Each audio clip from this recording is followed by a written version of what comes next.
Mula na itong turnover mula sa...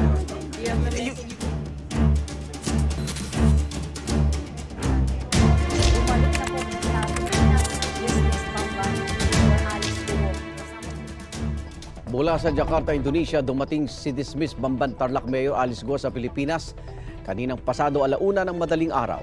Bago bumaba sa eroplano, formal siyang inaresto ng mga otoridad para sa kasong graft. Halos hindi nagsalita si Guo pero nanggaling mismo sa kanya na may mga nagbabanta raw sa kanyang buhay. May unang balita live si EJ Gomez. EJ.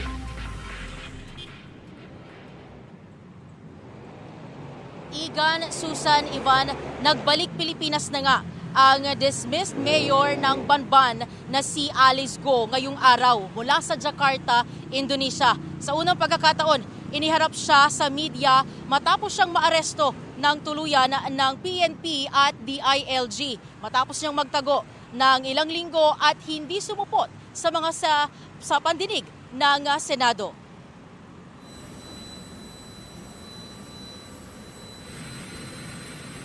Mula sa Jakarta, Indonesia, lumapag sa bansa ang eroplanong sinakyan ni dating Mayor Alice Go kaninang 1:10 a.m. Pagbaba ng eroplano, sumailalim si Go sa documentation at booking procedure, pati medical at physical examination. Inihain din sa kanya ang arrest warrant ng korte sa Tarlac. Matapos niyan ay nagkaroon ng press conference na pinangunahan ni DILG Secretary Benhur Abalos Jr. at PNP Chief Police General Romel Marbil. Dito iniharap sa media si dating Banban Mayor Alice Go sa unang pagkakataon. Maikli na kaysa dati ang kanyang buhok. Naka-face mask at nakasuot ng orange na t-shirt na may sulat na CIDG detainee si Go. Habang nasa presko, nakatalikod lang siya sa halos buong pagkakataon. Ayon kay Abalos, binigyan ng Indonesian authorities ang Pilipinas ng hanggang 1:00 ng madaling araw lang para masundo si Alice Go sa Jakarta at kung hindi ay pakakawalan siya. Ayon kay Abalos, naghayag daw si Alice Go sa DILG tungkol sa natatanggap niyang death threats. Kinumpirma rin niya ni Go sa maikli niyang pahayag. Narito ang mga pahayag ni na Secretary Abalos, PNP Chief Marbil at Alice Go. So dahil sa panahon na yun, agad tayo naghanap ng eroplano. No? Kundi hindi tayo aabot sa mga flight. At may kaibigan ako nagpahiram na eroplano para lang magawa ito sa mas madaling paraan. Inuulit ko, ni Cinco, wala hong ginastos ang pamahalaan dito. More of na ano talaga, natutuwa siya talagang iba yung first time niya makita yung secretary natin and me, their feels so comfortable. Na-confirm ko po ang lahat po na sinabi po ni Secretary na meron po akong death threats po at humingi po ako ng tulong po sa kanila at masaya din po ako na nakita ko po sila. I feel safe po. Maraming salamat po.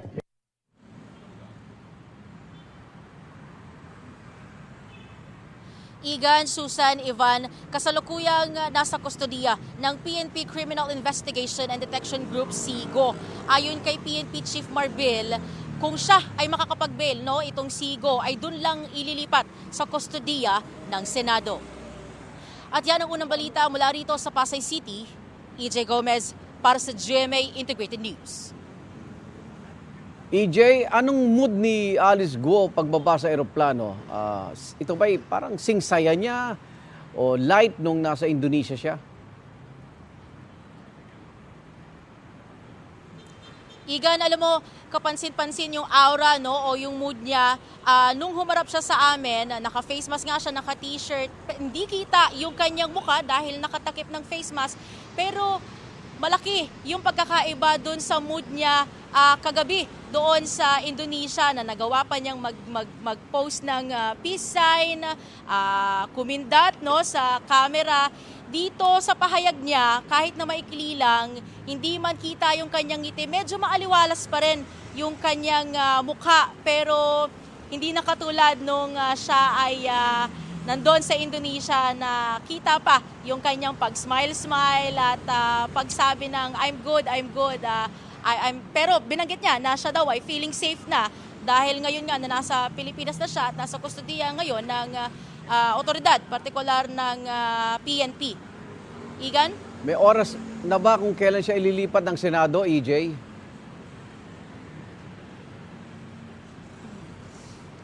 About dyan, Igan, wala pang detalye dyan, no? Kasi ang sabi nga ni PNP Chief Marbil, depende yon sa iyahain ng kanyang abogado. Kasi kung makakapag-bail lang, yun, dun lang daw yung panahon na siya ay ililipat doon sa kustodiya ng Senado. Sa puntong ito, wala pa raw update o detalye ukol dyan. And kanina nga, dun sa press con, no, kaya rin matipid talaga sa pahayag itong si Guo dahil hindi present yung kanyang abogado.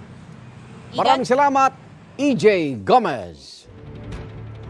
Kapuso, para laging una ka sa mga balita, bisitahin at mag-subscribe sa GMA Integrated News sa YouTube. Sa mga kapuso abroad, samahan nyo kami sa GMA Pinoy TV at sa www.gmanews.tv.